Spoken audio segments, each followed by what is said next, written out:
Oke, kita lanjutkan saja ceritanya. Gas. Bab 953-956. Meski hasil kunjungannya ke tambang emas tersebut terbilang mengecewakan, setidaknya ia menemukan kesempatan untuk menghadapi Li Fugui. Selama dia bisa membuat anak ini menyerah, akan lebih mudah baginya untuk mengetahui informasi tentang Lu Qing melalui berbagai cara. Adapun tambang emas ini, tidak peduli apakah itu persis seperti yang dia lihat di permukaan, ketika sampai di tangannya, bukankah dia akan melakukan penyelidikan yang cermat? Jika kandungan emasnya tinggi, carilah tim yang lebih profesional untuk menambangnya sendiri. Jika kandungan emasnya rata-rata, maka dia akan mencoba menghapus desa Xiaoxi langsung dari wilayah Kabupaten Qinglong, yang bisa dianggap menghilangkan kesialan yang dideritanya belakangan ini. Desa Xiaoxi, di rumah Li Fugui, Yu Qingqing, Gao Yunru dan Li Xiuling duduk bersama untuk berdiskusi setelah Li Fugui pergi. Li Xiuling tidak takut bahan obatnya tidak akan tumbuh untuk sementara waktu. Lagi pula dia tahu kepiawaian Li Fugui dalam membuat bahan obat tumbuh. Permasalahan utama saat ini adalah hak penggunaan rumah kaca bahan obat tidak akan diperoleh kembali untuk sementara waktu, dan para pekerja tidak akan bisa memasuki rumah kaca bahan obat. Selain itu, pekerja kini dikirim ke zona pengembangan. Memikirkan hal ini, Li Xiuling bertanya kepada Gao Yunru dengan sedikit kebingungan, kenapa ada begitu banyak orang yang membangun perusahaan farmasi di zona pengembangan? Gao Yunru dan Yu Qingqing tidak ingin membiarkan masalah ini berlalu sebelum selesai.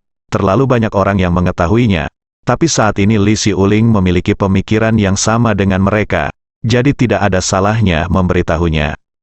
Xiuling, sudah kubilang jangan beritahu orang lain. Fugui mengatakan sebelumnya bahwa dia berencana membangun sebuah gedung sebagai kantor pusat perusahaan obat kita. Awalnya, kita berencana memilih lokasi di tengah pusat pemerintahan kabupaten. Tapi kamu juga ketahuilah bahwa pusat pemerintahan pada awalnya tidak besar. Menurut keinginan Fugui, terlalu banyak orang yang akan terlibat. Kebetulan ada lahan yang luas di zona pengembangan kali ini. Kami akan menetapkan bangun kantor pusat kami di sana dan gunakan desa Xiaoxi sebagai basis produksi kami. Omong-omong, sebuah kota kecil dibangun langsung di zona pengembangan. Tidak hanya akan menggerakkan seluruh zona pengembangan, kami juga dapat menikmati lebih banyak manfaat dalam hal kebijakan. Sejak Li Xiuling bergabung dengan perusahaan, dia menjadi lebih pintar sekarang. Selain itu, Bailin sekarang adalah direktur zona pengembangan dan pemimpin yang serius. Pembangunan skala besar mereka di zona pengembangan tidak hanya menanggapi seruan Kabupaten Qinglong untuk menjadikan zona pengembangan sebagai pembawa ekonomi utama dalam 10 tahun ke depan, tetapi juga memberi mereka yang terbaik dari kedua dunia dengan kenyamanannya yang luar biasa. Yu Qingqing juga terkikik dan berkata, "Bos kami Li benar-benar tidak tahu apa yang dia lakukan setiap hari. Saya tidak percaya Anda sedang menonton. Dia bahkan tidak tahu tentang zona pengembangan ketika sudah selesai." Li Xiuling berkata sambil tersenyum. "Kalau begitu, bukankah kita akan memberinya kejutan?" Yu Qingqing dan Gao Yunru saling berpandangan dan berkata sambil tersenyum. "Kamu baru tahu. Ngomong-ngomong, jangan beritahu orang lain tentang masalah ini karena saat ini, Bailin sudah berjanji, aku tidak akan memberitahu orang kaya." Saat ketiga gadis itu sedang berbicara, Xiao Rongrong mengetuk pintu. Li Xiuling berdiri dan membuka pintu. Wajah Xiao Rongrong dipenuhi dengan senyuman cerah. Bahkan jika Li Fugui tidak ada di sana, dia tidak melupakan instruksi Li Fugui padanya. Di keluarga ini, dia akan selalu menjadi saudara perempuan. "Saudari, apa yang kamu bicarakan? Bisakah kamu mengizinkan aku mendengarkan juga?" Gao Yunru merinding di sekujur tubuhnya dan berkata dengan tergesa-gesa, "Ahem. Bisakah kita berbicara dengan benar? Aku tidak tahu harus berbuat apa denganmu. Ini, aku sudah mengobrol denganmu." Xiao Rongrong masih memiliki senyum santai di wajahnya, dan dia menggelengkan kepalanya dan berkata, "Tidak apa-apa, ketika tuannya pergi, dia secara khusus memberitahumu bahwa di keluarga ini, kamu semuanya bersaudara." Ketika ketiga gadis itu mendengar ini, mereka hampir pingsan. Di tambang, tidak ada kemungkinan Lu Xiaopeng bisa memasuki tambang. Lu Xiaopeng tidak terlalu memikirkannya. Lagi pula, itu adalah kepastian bahwa sesuatu akan terjadi di tambang. Setelah semua orang kembali ke desa bersama-sama, Lu Xiaopeng segera memberitahu Ahui, yang bekerja di kota kabupaten, apa yang dia lihat dan dengar di tambang tanpa terlalu banyak berpikir. Setelah mendengar ini, Ahui tertegun lama tanpa mengucapkan sepatah kata pun. Meskipun dia tidak memiliki hubungan dekat dengan Li Fugui, Ahui samar-samar bisa merasakan bahwa Li Fugui jelas bukan tipe orang yang dikatakan Lu Xiaopeng. Lu Xiaopeng masih bersemangat, mengira dia telah menemukan rahasia yang mengejutkan dan dapat sepenuhnya menunjukkan dengan tepat Li Fugui. Melihat Ahui mendengarkan dan tidak mengatakan apapun di ujung telepon, dia bertanya dengan dingin, "Apakah kamu mendengar apa yang baru saja aku katakan? Apa yang kamu pikirkan setiap hari? Bisakah kamu lebih lama?" Otak Ahui merasakan. Sedikit gelisah dan dengan hati-hati dibujuk, "Tuan, ini, apakah menurut Anda Li Fugui melakukannya dengan sengaja?" Setelah mendengar ini, Lu Xiaopeng berkata dengan keras, "Apa, mungkinkah Anda tidak mempercayai mata saya?" Lu Xiaopeng tetap mempertahankan jati dirinya sebagai anak tertua keluarga Lu. Menurutnya tidak ada seorang pun di dunia ini yang bisa menipunya. Kepercayaan diri yang tidak terhalang di ibu kota selama bertahun-tahun telah tertanam dalam di hati Lu Xiaopeng. Meskipun Ahui berencana untuk terus membujuk, memikirkan nasib dia hanya bisa gigit jari dan menyetujui masalah tersebut. Setelah Li Fugui kembali ke rumah, dia tentu saja tidak menganggur. Yu Qingqing dan Gao Yunru keluar untuk melakukan urusan mereka sendiri. Sementara Xiao Wei, Sister Jinyi dan yang lainnya juga sibuk dengan pekerjaan mereka. Seorang tamu baru datang ke rumah, jadi Li Xiuling untuk sementara mengambil alih tugas menemani Xiao Rongrong. Ketika kedua gadis itu melihat Li Fugui kembali, mereka melangkah maju satu demi satu. Tanpa diduga, Li Fugui menarik Li Xiuling keluar dari pintu. Setelah menggumamkan beberapa patah kata, Li Xiuling berjalan menuju kamar di sebelahnya tempat dia begadang. Li Fugui kembali ke rumah dan menghubungi nomor telepon Tuan Nangong di depan Xiao Rongrong. Setelah Tuan Nangong pergi terakhir kali, dia tidak langsung kembali ke ibu kota, melainkan menginap di Hotel Yinghao di kota Jiangnan. Li Fugui selalu mengetahui masalah ini. Awalnya, berdasarkan hasil diskusi terakhir, ketika Lu Xiaopeng datang kali ini, keluarga Nangong harus maju untuk membantunya menyelesaikan masalah ini. Namun sejauh ini, dia belum mengambil inisiatif untuk menghubungi pihak lain, dan pihak belum menghubunginya. Awalnya Li Fugui merasa sedikit tidak nyaman, bahkan dia merasa seperti sedang ditipu. Namun kini, ia merasa keluarga Nangong tidak melapor, jadi mereka pasti punya rencana sendiri. Kali ini, satu-satunya pengunjung dari keluarga Lu adalah Lu Xiaopeng. Dan sejak tiba di kota Jiangnan, sejauh ini tidak menimbulkan banyak masalah. Setelah Lu Xiaopeng dikalahkan kali ini, keluarga Lu pasti akan mengirimkan ahlinya ke sini. Diperkirakan keluarga Nangong pasti akan membantu. Dari sudut pandang keluarga Nangong, mereka mencari kerjasama dengan Li Fugui. Meskipun itu untuk menghasilkan uang dan memperoleh lebih banyak sumber daya obat mujarab dan persediaan cairan spiritual. Namun bagaimanapun, ini adalah pertama kalinya kedua pihak bekerja sama. Mereka tidak mengenal satu sama lain dengan baik, dan keluarga Nangong tidak tahu banyak tentang kekuatan Li Fugui yang sebenarnya. Seperti ini, jika keluarga Nangong muncul segera setelah Lu Xiaopeng muncul, meskipun masalahnya dapat diselesaikan dengan mudah, mereka tidak akan dapat mengetahui metode Li Fugui sama sekali. Kalau dipikir-pikir, ketika panggilan tersambung, Li Fugui belum berbicara, tetapi dia tidak menyangka Tuan Nangong akan tertawa terbahak-bahak di ujung telepon yang lain. "Saudara Li, saya sudah lama tidak bertemu denganmu, lama sekali. Aku sangat merindukanmu. Cucu perempuanku ini berteriak-teriak datang menemuiku setiap hari. Kamu bermain, tidak, aku tahu kamu orang yang sibuk, jadi aku terus menghentikanmu, bagaimana kalau? Apakah kamu sibuk akhir-akhir ini?" Menghadapi pertanyaan itu, Li Fugui tersenyum santai. "Apakah Anda tidak berencana mengundang Tuan Nangong untuk menonton pertunjukan? Apakah ini pertunjukan yang bagus? Bagaimana, jika Anda punya waktu, Anda bisa membawa Nona Sueki kemari besok. Haha. Juga, saya mendengar bahwa Lu Saopeng adalah calon menantu cucu Anda. Apakah Anda tidak tahu tentang ini? Sebelum Li Fugui selesai berbicara, dia langsung disela oleh Tuan Nangong. Bukan apa-apa, itu tidak ada apa-apa. Saudara Li, kamu tidak boleh berhati-hati dengan hal semacam ini. Mereka semua adalah keluarga kaya di ibu kota, dan keluarga kaya yang punya niat sendiri selalu saya berencana membuat skandal pernikahan. Hei, saya juga malas menangani hal-hal yang berantakan ini sekarang. Pada titik ini, Tuan Nangong mengubah topik dan berkata sambil tersenyum. Tetapi adik laki-laki Li, cucu perempuan saya terakhir kali bertemu dengan Anda. Setelah bertemu satu sama lain beberapa saat, saya telah berbicara tentangmu sepanjang waktu akhir-akhir ini. Haha, aku tidak ingin tetap kuliah. Li Fugui tertawa diam-diam, berpikir bahwa lelaki tua ini seperti yang dia harapkan, dan dia tidak menahan diri, punya niat baik. Jika saya tidak menelepon hari ini, dengan siapa lelaki tua itu akan menjodohkan Nangong Sueki?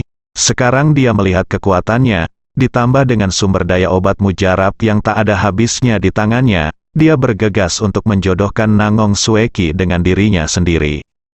Tapi coba pikirkan, tidak masalah apakah Anda menikah atau tidak, jika Anda benar-benar bisa menjadikan Nangong Sueki sebagai wanita Anda, maka akan lebih mudah bagi Anda untuk mengulurkan tangan menuju ibu kota di masa depan.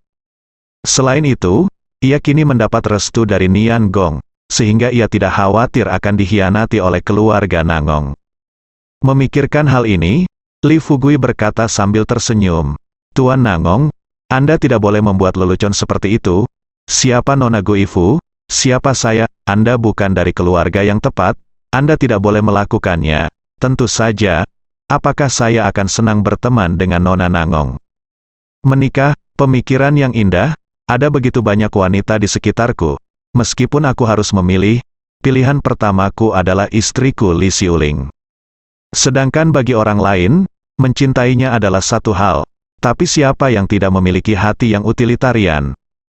Oleh karena itu, berteman tidak diragukan lagi merupakan pilihan terbaik bagi Li Fugui. Berteman, dan tetap berhubungan satu sama lain sebelum Anda bisa menjadi teman. Tuan Nangong tidak tahu bahwa Li Fugui memiliki niat buruk seperti itu. Dia hanya berpikir bahwa Li Fugui bersedia berkencan dengan cucunya. Dia berkata sambil tersenyum, Oke, anak muda, jangan terburu-buru untuk berbicara tentang pernikahan. Mari kita berhubungan satu sama lain terlebih dahulu. Penting juga untuk memupuk perasaan. Setelah Tuan Nangong mengatakan ini, dia terus tersenyum pada Li Fugui dan bertanya, ngomong-ngomong, saya akan berada di sini lebih awal lusa. Saya ingin tahu apakah saya perlu membawa seseorang bersama saya. Mereka semua adalah rubah ribuan tahun. Tuan Nangong secara alami tahu apa yang terjadi pada Lu Saopeng di desa Xiaoxi. Sekarang Li Fugui mengundangnya. Dia mungkin berencana melancarkan serangan umum terhadap Lu Saopeng. Menurut perjanjian, dia seharusnya membantu sebelumnya. Tetapi untuk mengetahui level sebenarnya dari anak ini, dia telah menunggu sampai sekarang. Sekarang fakta telah membuktikan bahwa Lu Saopeng sama sekali bukan lawan Li Fugui. Dalam hal ini, jika dia tidak menunjukkan sedikit ekspresi, bahkan dia merasa itu agak tidak bisa dibenarkan. Li Fugui tidak terlalu memikirkannya, dan berkata dengan tegas, itu tergantung pada Tuan Nangong seberapa besar dampak yang Anda inginkan dari masalah ini di Tiongkok. Dalam satu kalimat, Tuan Nangong sudah saya mengerti. Bocah nakal ini benar-benar bermaksud membuat Lu Saopeng tidak bisa mengangkat kepalanya selama sisa hidupnya. Sambil menghela nafas dalam hatinya, Tuan Nangong sudah mulai memikirkan apakah dia harus mengatur agar keluarganya siap menyerang keluarga Lu kapan saja. Setelah menutup telepon, Li Fugui bersandar di sofa dan melihat ekspresi terkejut di wajah Xiao Rongrong. Dia tersenyum ringan dan bertanya, "Mengapa kamu menatapku seperti ini?" Xiao Rongrong setengah membuka mulutnya. Dan tidak bisa menahan untuk tidak berkata dengan terkejut. Kapan kamu berhubungan dengan keluarga Nangong?"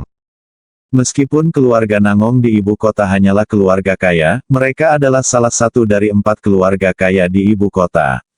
Meskipun dia tidak memiliki banyak sumber daya obat mujarab di tangannya, dia memiliki harta dan koneksi emas dan perak yang tak terhitung jumlahnya di seluruh dunia. Sekarang Li Fugui telah mengambil alih keluarga Lin dan keluarga Zheng, dan sekarang keluarga Ye juga terlibat. Mungkin keluarga Ye telah menjadi pion di tangan Li Fugui seperti keluarga Lin dan Zheng. Ditambah dengan sumber daya ramuan yang tak ada habisnya di tangan Li Fugui. Dalam situasi ini, jelas bahwa tidak ada seorang pun di seluruh kota Jiangnan yang benar-benar dapat menjadi saingan Li Fugui. Dia kembali kali ini untuk menghindari bencana yang tak terhindarkan. Ketika pihak lain datang ke lembah Baihua dan menemukan bahwa dia tidak ada di sana, dia pasti akan datang ke kota Jiangnan untuk mencarinya.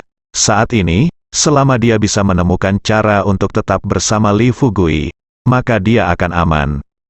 Adapun pihak lain yang datang ke rumahnya, dia tidak perlu khawatir berdasarkan pemahamannya tentang Li Fugui. Li Fugui pasti tidak akan melihat orang lain membawanya pergi. Berpikir bahagia di dalam hatinya, setelah Xiao Rongrong menjadi tenang, dia buru-buru melangkah maju dan tersenyum pada Li Fugui dan berkata, "Tuan, apakah Anda ingin saya memukul kaki Anda?" Tanpa diduga, pada saat ini, Li Xiuling masuk dari luar pintu. Mendengar suara Xiao Rongrong, dia hampir mengeluarkan seteguk darah. "Di mana wanita itu di sini? Mari kita perjelas, dia hanyalah seekor rubah betina." Hal semacam ini, saya benar-benar tidak tahu bagaimana saya mencapai posisi CEO Sihai Pharmaceutical selangkah demi selangkah. Li Fugui sudah mengerti apa yang dipikirkan Xiao Rongrong barusan. Dia memandang Xiao Rongrong sambil tersenyum, melambai padanya dan berkata, "Tidak perlu memukuli kakimu, kamu pergi mencari sesuatu untuk dimakan. Saudari Xiuling dan aku akan naik ke atas untuk berbicara. Saya ingin mengatakan sesuatu." Setelah mengatakan itu, Li Fugui melangkah maju dan menarik Li Xiuling ke atas. Ketika Li Fugui pergi, Xiao Rongrong segera menunjukkan ekspresi tidak senang di wajahnya. Dia mengerucutkan bibirnya dan mengutuk dengan lembut, "Pria bau, kuku babi besar, sungguh tidak ada apa-apa." Kamar tidur di lantai 2. Begitu Li Xiuling ditarik ke kamar oleh Li Fugui, dia sudah memikirkan apa yang akan dilakukan pria ini. Meskipun ini bukan pertama kalinya mereka, Li Xiuling masih memasang ekspresi malu-malu di wajahnya. "Fugui, di siang bolong, kamu..." Sebelum dia bisa menyelesaikan kata-katanya, Li Fugui memeluk Li Xiuling, dan sambil berjalan menuju tempat tidur, dia terkekeh dan berkata, "Ada apa denganmu di siang bolong? Aku dan apakah kamu takut seseorang akan masuk dari kamar?" Saat kamu bermesraan, Li Xiuling sudah lama tidak bersama Li Fugui. Melihat ekspresi kesal Li Fugui, dia mengerucutkan bibirnya dan berkata, "Kalau begitu kamu juga ingin membiarkan orang masuk mandi." Keduanya bertahan beberapa saat, dan mudah untuk membicarakannya. Waktu berlalu dan itu keesokan paginya, Ah Hui kembali ke desa Xiaoxi lebih awal. Begitu dia tiba di kamar Lu Shaopeng, dia berkata dengan gembira, "Tuan, masalahnya sudah selesai." Kali ini para pemimpin daerah sangat senang. Mereka mengatakan bahwa pada jam 9 ini pagi, itu akan selesai. Kami telah menyatukan beberapa departemen untuk menyelidiki kecelakaan pertambangan kemarin. Setelah mendengar ini, Lu Shaopeng akhirnya mendapatkan kembali energinya. Dia duduk di tepi tempat tidur dan mengusap kepalanya yang sakit. Dia tersenyum dan berkata, "Lihatlah Ye Rong, apakah kamu sudah bangun? Biarkan dia datang ke sini dulu." Ah Hui mengangguk, dan setelah beberapa saat, Ye Rong datang ke pintu kamar tempat Lu Shaopeng berada. Sebelum pintu diketuk, Shaopeng mendengar langkah kaki di luar dan berkata langsung kepada Ye Rong, "Masuk." Pintunya terbuka. Ye Rong mendorong pintu hingga terbuka dan masuk. Lu Shaopeng sudah mengenakan pakaiannya. "Kepala desa Ye, setelah tambang emas disegel, jika Anda ingin mentransfernya ke nama saya, apakah Anda masih harus melalui prosedur apapun di desa saat ini?" Lu Shaopeng sudah bertekad untuk memenangkan tambang emas tersebut. Mendengar hal tersebut, Ye Rong hanya tersenyum dan berkata, "Yang perlu dilakukan hanyalah menandatangani perjanjian penggunaan lahan. Tentu saja sumber daya mineralnya berbeda dengan yang lain. Jika ingin benar-benar memenangkan tambang emas ini, Anda harus pergi ke kantor lain di kabupaten. Jalani prosedur yang relevan." Lu Shaopeng mengangguk, dan sambil berjalan keluar pintu, dia masih mempertahankan sikap menyendiri sebagai putra tertua keluarga Lu. dan berkata dengan serius kepada Ye Rong dengan nada memerintah, "Oke, bantu saya dengan prosedurnya." Ye Rong pasti sedikit terkejut dan bertanya dengan rasa ingin tahu, "Tuan Lu, apakah Anda sudah memikirkan cara untuk merebut tambang emas itu?" Lu Xiaopeng tersenyum dan tidak berkata apa-apa, dan hanya berkata terus terang, "Jangan tanya apa yang tidak boleh kamu tanyakan, ikuti saja apa yang aku katakan. Ya, jika kamu memerlukan informasi, silakan hubungi Ah Hui secara langsung, dan Ah Hui akan menghubungkanmu." Mendengar ini, Ye Rong tentu saja tidak bisa mengatakannya apapun lagi. Begitu dia meninggalkan kamar Lu Xiaopeng, Ye Rong segera memanggil Li Fugui. Li Fugui masih menggendong Yu Qingqing. Setelah menyelesaikan hubungannya dengan Li Xiuling kemarin, Li Xiuling dipanggil oleh Gao Yunru untuk menangani beberapa masalah sepele di malam hari, dan Yu Qingqing juga memanfaatkan setiap kesempatan. Dia berkata bahwa dia peduli pada Li Fugui di malam hari dan memberinya makan malam. Tapi Li Fugui tidak tahu bahwa Yu Qingqing sengaja menciptakan peluang. Setelah mendengar nada dering ponselnya, Yu Qingqing terkejut dan segera bangun dari tempat tidur. Li Fugui juga membuka matanya dan melihat Yu Qingqing sibuk berpakaian dan pergi. Dia melihat ponselnya dan tersenyum tak berdaya. "Mengapa kamu panik?" Yu Qingqing memutar matanya pada Li Fugui dan berkata dengan kesal, apakah kamu menunggu untuk diganggu olehmu lagi?" Li Fugui tertawa terbahak-bahak. Setelah menjawab telepon, Ye Rong merendahkan suaranya di ujung telepon dan menceritakan percakapan antara dirinya dan Lu Xiaopeng, yang ke-10 diberikan kepada Li Fugui. Li Fugui selesai mendengarkan. "Aku hanya bisa tertawa terbahak-bahak." Dia bahkan tidak tahu dari mana tuan muda keluarga Lu ini berasal dengan begitu percaya diri. Dia pergi ke tambang bersamanya kemarin dan berhasil mendapatkan mineralnya hari ini. Apakah dia benar-benar mengira dia adalah dewa? Berpikir seperti ini, Li Fugui berkata terus terang kepada Ye Rong, "Jangan khawatirkan dia. Jangan khawatir tentang urusan desa hari ini. Katakan saja kamu akan pergi ke kota untuk rapat. Apapun alasannya, kamu dapat menyerahkan urusan desa ke kota untuk sementara waktu." Dua anggota staf Ye Rong bertanya dengan bingung, "Aku akan pergi dan menyerahkan urusan desa kepada mereka. Peran apa yang bisa mereka mainkan?" Faktanya, Li Fugui juga melakukan ini untuk melindungi Ye Rong. Siapa yang tahu hal gila apa yang akan dilakukan Lu Xiaopeng jika dia begitu cemas. Oleh karena itu, sebelum terjadi sesuatu, biarkan Ye Rong pergi ke pusat pemerintahan untuk bersembunyi. Ketika masalahnya hampir selesai, dia akan membiarkan Ye Rong kembali dan menikmati hasilnya.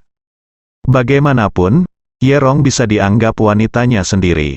Jika Anda tidak merasa kasihan pada diri sendiri, mengapa Anda tidak membiarkan orang lain merasa kasihan pada Anda? Oleh karena itu, ketika dihadapkan pada keraguan Ye Rong, Li Fugui hanya tersenyum dan berkata, "Dengarkan saja aku tentang masalah ini dan lakukan apa yang aku katakan." Ye Rong tidak bisa berkata apa-apa lagi. Saya hanya bisa menyetujuinya dengan santai. Setelah menutup telepon, Ye Rong berpikir sejenak, lalu mengambil informasi di atas meja, turun dan pergi tanpa mengucapkan sepatah kata pun. Adapun Li Fugui, dia tahu waktunya telah tiba untuk serangan umum. Hari ini, pertama-tama kami akan mendapatkan hak untuk menggunakan rumah kaca bahan obat, dan menunggu hingga malam hari hingga Li Xiuling dan para pekerja di rumah kaca bahan obat segera kembali untuk mengembalikan kumpulan bahan obat ini ke normal sesegera mungkin. Tunggu sampai besok, dia bisa sepenuhnya mendiskreditkan Lu Xiaopeng dan keluar dari desa Xiaoxi dengan ekor di antara kedua kakinya. Setelah merencanakan semuanya, Li Fugui bangun, makan sarapan sederhana, dan hendak keluar. Tapi dia tidak menyangka Xiao Rongrong akan muncul di depan Li Fugui, tampak malas mengenakan gaun merah. "Tuan, apakah kamu tidak akan membawaku bersamamu ketika kamu pergi keluar?" Setelah melihat Xiao Rongrong, pikiran Li Fugui berubah, dan dia melambaikan tangannya dan berkata, "Dalam 10 menit, bisakah kamu selesai berdandan? Bagaimana?" Xiao Rongrong bisa menebak dengan jelas tentang Li Fugui. Selain itu, bagi seorang wanita untuk menyegarkan diri dan berdandan, apalagi 10 menit, bahkan 1 jam pun belum tentu cukup. Saya berencana memberitahu Li Fugui, tetapi itu akan memakan waktu beberapa menit lagi. Tapi Li Fugui tidak menunggu dia berbicara, jadi dia berkata dengan dingin, jika itu tidak cukup, lupakan saja. Setelah mendengar ini, Xiao Rongrong buru-buru berkata, cukup, sudah pasti cukup. Setelah mengatakan itu, gadis itu bergegas seperti serigala, bergegas ke kamarnya dan dengan cepat mulai mencari pakaian indah yang dibawanya kali ini, Qi Kuai Kui. 10 menit kemudian, ketika Xiao Rongrong keluar lagi, mengenakan pakaian yang sama seperti saat dia dan Li Fugui pertama kali bertemu, menyisir rambutnya, merias wajah tipis, dan melihat ke arah pintu. Tapi dia tidak menyangka Li Fugui sedang duduk di sofa ruang tamu di lantai pertama, menelepon seseorang melalui ponselnya. Xiao Rongrong tampak sedikit tidak puas, mengerucutkan bibirnya, dan mendatangi Li Fugui. Menunggu Li Fugui menutup telepon, Xiao Rongrong berkata dengan sedikit tidak senang, "Tuan, kita sekarang." Meskipun dia tidak menyelesaikan kata-katanya, Li Fugui tahu apa yang dipikirkan Xiao Rongrong di dalam hatinya. Dia melirik Xiao Rongrong, yang seperti bunga di depannya, dan bercanda sambil tersenyum, "Siapa bilang wanita butuh waktu untuk berdandan? Bukankah secepat ini?" Xiao Rongrong hampir pingsan, berpikir. Bisakah saya melakukannya jika saya tidak melakukannya dengan cepat? Selama periode waktu ini, jika saya tidak mengikuti Anda dengan cermat, hidup saya mungkin dalam bahaya. Li Fugui melihatnya tanpa berkata apa-apa, melihat Xiao Rongrong tersipu dan menundukkan kepalanya, dia berkata terus terang, "Itu saja. Aku harus mengatur sesuatu untukmu hari ini. Nanti." Setelah mendengar apa yang dikatakan Li Fugui, wajah Xiao Rongrong menunjukkan sedikit terkejut. "Ah, apakah ini baik-baik saja, tuan muda dari keluarga Lu? Ini bukan orang biasa."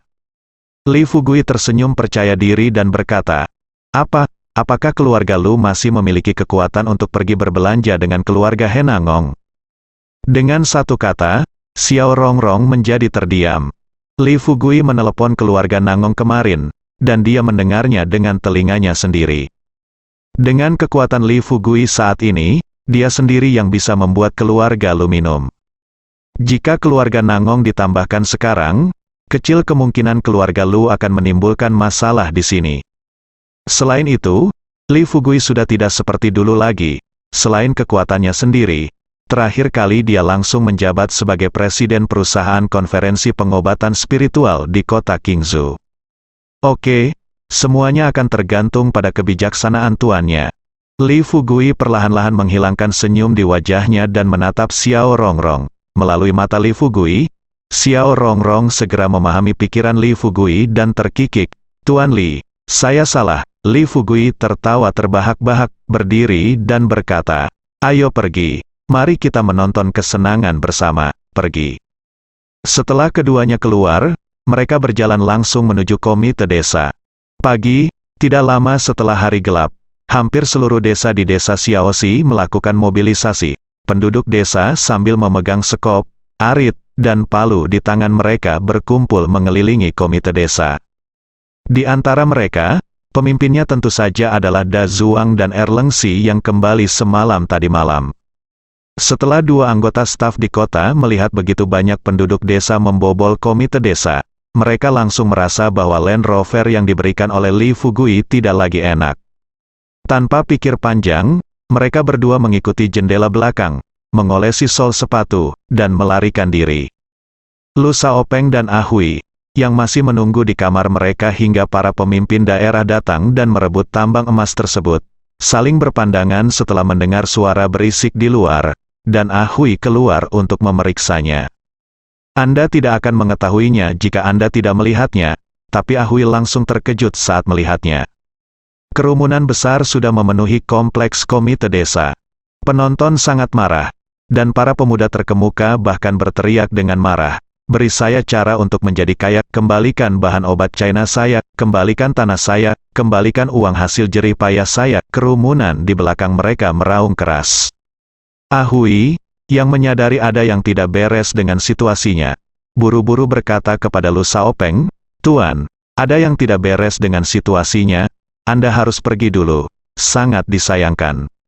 Lu Xiaopeng selalu hanya berpikir bahwa dirinya adalah tuan muda dari keluarga Lu.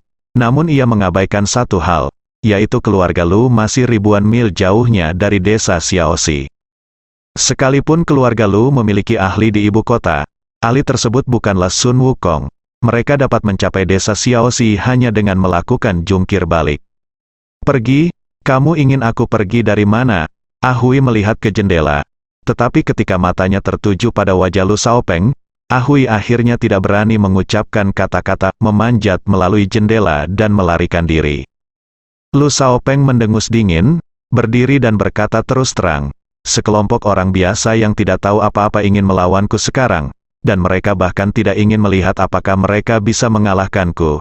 Sialan, aku sedang terburu-buru hari ini. Aku akan menghancurkan desa ini untuknya. Ah Hui terdiam. Dia tidak tahu apa yang terjadi dengan Lu Xiaopeng. Ketika dia berada di ibu kota, dia masih seorang pemuda yang sangat pintar dan kaya. Tetapi ketika dia datang ke sini, dia seperti anak seorang tuan tanah yang bodoh. Kanan, jika kekerasan benar-benar digunakan, apalagi Lu Xiaopeng. Dengan kekuatannya, bukanlah masalah besar untuk memusnahkan semua orang biasa di sini. Namun kuncinya adalah, apakah hanya ada penduduk desa dari desa Xiaoxi di desa ini? Apa yang harus dilakukan dengan ratusan staf obat rumah kaca yang baru-baru ini mereka rekrut? Apa yang harus kita lakukan terhadap Li Fugui, Gao Yunru dan orang lain? Apakah mereka juga harus dibunuh? Belum lagi Gao Yunru dan yang lainnya. Ah Hui tahu bahwa dia bukan tandingan Li Fugui. Di samping itu, keluarga Lu membunuh orang, dan yang mereka bunuh semuanya adalah elit sosial, orang-orang yang secara terbuka menentang keluarga Lu di ibu kota. Selama bertahun-tahun, apakah keluarga Lu pernah membunuh orang yang tidak bersalah? Bukannya saya tidak berani membunuh, kuncinya adalah rasa malu. Keberadaan keluarga besar tidak hanya bergantung pada kekayaan dan koneksi, tetapi juga martabat. Membunuh orang biasa, bahkan hanya satu orang, akan memberi nama buruk pada keluarga Lu karena membunuh orang yang tidak bersalah ketika keadaan menjadi serius. Keluarga kaya lainnya di ibu kota meributkan hal ini, jadi bagaimana mereka bisa mendapatkan pijakan di ibu kota? Memikirkan hal ini, Ah Hui hanya bisa gigit jari dan berkata dengan serius kepada Lu Xiaopeng, Tuan, saya pikir kita tidak boleh memiliki konflik dengan orang-orang di sini hari ini. Anda dapat melihat orang-orang di bawah ini, mereka sepenuhnya mampu, organisasi memiliki rencana terencana untuk melakukan ini. Jika kita menggunakan kekerasan secara langsung, kita mungkin akan berada di tangan lawan. Lu Xiaopeng merasa sedih, 30 miliar. Sebanyak 30 miliar dihabiskan untuk rumah kaca bahan obat, tapi itu baru beberapa hari. Melihat situasinya, dia akan menyerahkan rumah kaca bahan obat. Sesuai kontrak sebelumnya yang ditandatangani dengan panitia desa, jika rumah kaca obat diserahkan kembali kepada panitia desa, dia tidak akan mendapat sepeser pun dari 30 miliar miliknya. Pikirkan ini, Lu Xiaopeng meremukkan 3 geraham belakangnya dan berkata dengan keras, lalu menurutmu apa yang harus kita lakukan?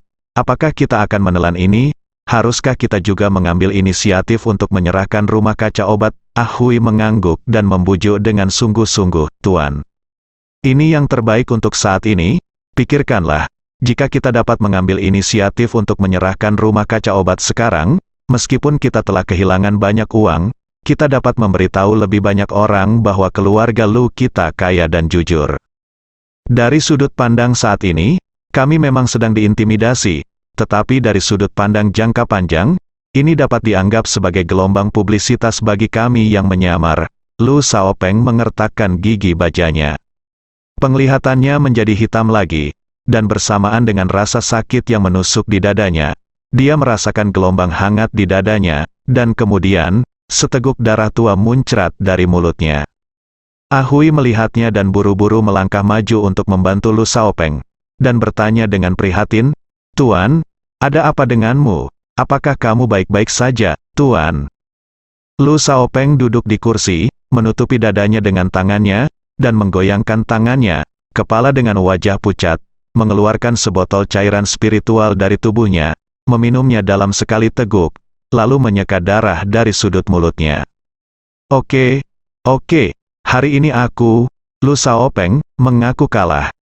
Setelah melontarkan kata-kata ini, Lu Xiaopeng menarik napas dalam-dalam, berdiri dan mendorong Ah Hui yang berdiri di sampingnya menjauh. Dia melangkah keluar dan sampai di tangga lantai 1 komite desa. Setelah mengarahkan pandangannya pada penduduk desa di halaman, Lu Xiaopeng menahan amarah di hatinya dan membungkuk dalam-dalam di depan semua penduduk desa. Kemudian dia menegakkan punggungnya dan berkata dengan lantang di depan semua orang, "Saya, Lu Xiaopeng, malu atas kepercayaan semua orang. Fakta telah membuktikan bahwa saya tidak cocok untuk menanam bahan obat Tiongkok. Sekarang sebagian besar bahan obat Tiongkok sedang sekarat, saya bertanggung jawab.